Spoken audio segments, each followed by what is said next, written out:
तर अशोक खरातचा पीए रमेश हिंगेला चौकशीसाठी पोलिसांनी बोलावलंय। रमेश हिंगे शिर्डी पोलीस स्टेशनमध्ये दाखल झालाय।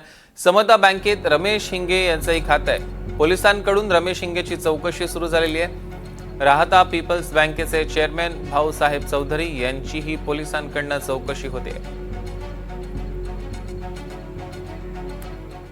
तर बंधू अशोक खरातनं नाफेडच्या माध्यमातून नाशिक जिल्ह्यातील हजारो शेतकरी आणि शासनाची तब्बल 1200हून अधिक कोटींची फसवणूक केल्याचा आरोप नाफेड घोटाळा उघडकीस आणून त्याबाबत तक्रार करणार आहे। ते येवल्याच्या कातरणी येथील गोरखसंत यांची तक्रार आपण बघतोय। खरात आणि तत्कालीन कृषी मंत्री यांचे देखील संबंध असल्याचे त्यांनी आरोप केलेले आहेत। नाफेडचे संचालक अधिकारी यांची चौकशी होऊन त्यांच्यावर गुन्हा दाखल करण्याची मागणी संत यांनी केलेली आहे।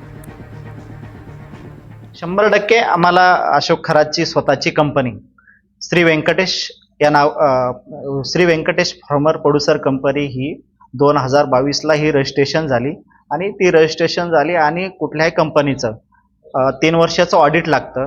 पण हे ऑडिट नसतानाही या कंपनीला काम दिलं गेलं नाफेडच्या संचालकांच्या माध्यमातून आणि कुठल्या तरी केंद्राच्या बड्या मंत्र्यासोबत संपर्क असल्यामुळं त्याचा बळ वापरून ह्या प्रोड्युसर कंपनी नाफेडकडून यांनी काम घेतलं गेलं आणि ते 1000 ते 1500 कोटी रुपयाचं यांनी नाफेडच्या माध्यमातून कमीत कमी जास्त असू शकतो